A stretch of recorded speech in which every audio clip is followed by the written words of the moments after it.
Hi అండి. ఇప్పుడైతే నేను బ్లౌజ్కి బ్యాక్ నెక్ కట్ వర్క్ చూపిస్తానండి. నెక్ విడ్త్ వచ్చేసి నేను 2 ఇంచెస్ పెట్టాను. ఇది క్యాన్వాస్ అండి. నెక్ డీప్ వచ్చేసి 10.5 పెట్టుకున్నానండి నేను. మీ నెక్ డీప్ ఎంత ఉంటే అంత పెట్టేసుకోండి, ఓకేనా. ఇటు కూడా 10.5 పెట్టేసుకొని ఒక స్ట్రైట్ లైన్ అనేది డ్రా చేసుకోండి. డ్రా చేసుకున్న తర్వాత పైన 2 ఇంచెస్ ఇచ్చాం కదా నెక్ విడ్త్. కింద వచ్చేసి 3 ఇంచులైనా 3 ఇంచులైనా మీ ఇష్టం అండి. బ్రాడ్ ఎక్కువ కావాలనుకుంటే 3 ఇంచులు పెట్టుకోండి, తక్కువ కావాలనుకుంటే 3 ఇంచులు లేదా 2.5. 3 ఇంచులు పెట్టుకుంటే ఏంటంటే కట్ వర్క్ అనేది బాగుంటుందండి. ఇలా నేనైతే క్యారమ్ది స్ట్రైకర్ ఉంటుందో అది తీసుకొని కరువు తీసానండి. ఇప్పుడు వచ్చేసి మనం హాఫ్ ఇంచ్ అనేది చుట్టూ హాఫ్ ఇంచ్ ఉండేటట్టు పెట్టేసుకోండి. ఆ హాఫ్ ఇంచులనే మనం అనేది కట్ వర్క్ అనేది ఇస్తామన్నమాట, ఓకేనా. ఇలా చుట్టూ హాఫ్ ఇంచు మార్క్ చేసుకుంటూ వచ్చేయండి. వచ్చిన తర్వాత మనం ఈ కాయిన్ వచ్చేసి నేను క్యారమ్ బోర్డ్ది స్ట్రైకర్ ఉంటుంది కదా, అది విడ్త్ వచ్చేసి 1.5 ఇంచ్ ఉందండి. మీరు కూడా 1.5 ఇంచ్ ఏది ఉంటే అది తీసేసుకోండి, ఓకేనా. ఇలా ఒక లైన్ డ్రా చేసుకొని అందులో మనం కట్ వర్క్ అనేది డ్రా చేసుకుందాం ఇప్పుడైతే, ఓకేనా. ఇలా ఓకేనా. అలా డ్రా చేసుకున్న తర్వాత పైన 1 ఇంచ్ అనేది మార్క్ చేసుకోండి. అంటే 1 ఇంచ్ వరకే మనం అనేది కట్ వర్క్ ఇచ్చుకోవాలండి. తర్వాత షోల్డర్స్ జాయిన్ చేసుకుంటాం కాబట్టి మనం అక్కడ కట్ వర్క్ అనేది ఇవ్వకూడదు. ఇక్కడ వచ్చేసి ఇలా పై లైను, ఇక్కడ ఈ లైను ఇట్లా టచ్ మీకు తెలిసిపోతుంది. కట్ వర్క్ ఇచ్చేటప్పుడు కైన్ అనేది బయటికి రాకుండా చూసుకోండి. స్ట్రైకర్ అనేది ఆ పైన లైన్ టచ్ అయ్యేటట్టు, ఇక్కడ పక్కన లైన్ టచ్ అయ్యేటట్టు చూసుకొని డ్రా చేసేసుకోండి. ఇలా మా పాపను వీడియో తీయమంటే షేక్ చేస్తూ ఉంది.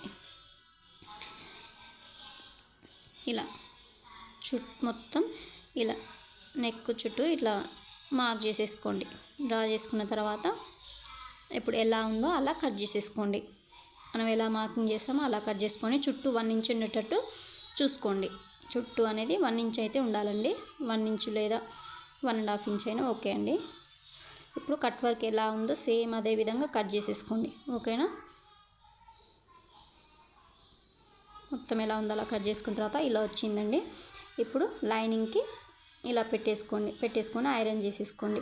ఐరన్ చేసేటప్పుడు మనకి క్యాన్వాస్ మిడిల్ ఉందిగా, ఆటకు లైనింగ్ ఉంది కదా మిడిల్, ఆటక్ అనేది ఒకే దగ్గరికి వచ్చేటట్టు చూసుకొని ఎడ్జెస్ మొత్తం ఈక్వల్ పెట్టేసుకొని ఐరన్ చేసేసుకోండి.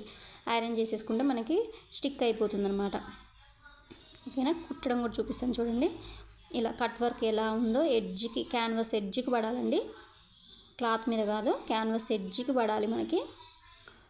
అలా అయితే మనకి కట్ వర్క్ అనేది టర్న్ చేసినప్పుడు ఈజీగా మనకు టర్న్ అవుతుంది అనమాట. ఇలా మనకి ఇప్పుడు నేను ఫాస్ట్ ఫార్వర్డ్ పెట్టాను కాబట్టి ఫాస్ట్ అనిపిస్తుంది, కానీ చాలా స్లోగా కుట్టాను నేను కూడా, ఓకేనా.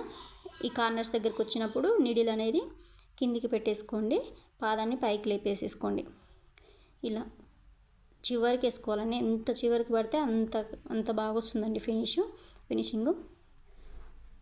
ఇలా చేయితో అద్దుకుంటూ కుట్టుకోండి,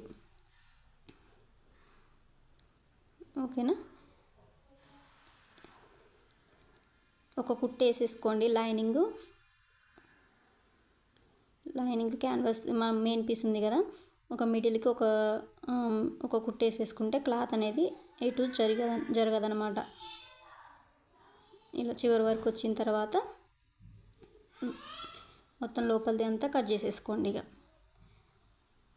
ఎడ్జ్ వరకు వచ్చిన తర్వాత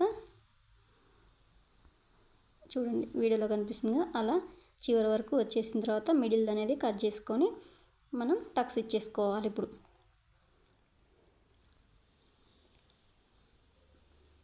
క్లాత్ కొంచెం ఉండాలండి చుట్టూ మనకి, లేకపోతే మన క్లాత్ అనేది పీలిపోతుంది. కుట్టుకి కొంచెం దూరంగా కట్ చేసుకోండి, ఓకేనా.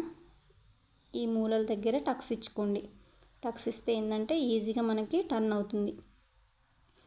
టక్స్ ఇచ్చేటప్పుడు మన కుట్టు కట్ కాకుండా చూసుకోండి, మరీ దగ్గరికి కూడా కట్ చేయకండి. మనము టర్నింగ్ చేసినప్పుడు మళ్ళీ చినిగిపోయినట్టు మామూలు హోల్ పడ్డట్టు ఉంటుంది. కొంచెం దూరంగా టక్స్ అనేవి ఇచ్చేసుకోండి. ఇలా అన్నీ తీసేసుకొని ఐరన్ చేసేసుకోండి. చూపిస్తాను చూడండి. ఇప్పుడు ఇలా వచ్చేసిందండి. Thank you for watching.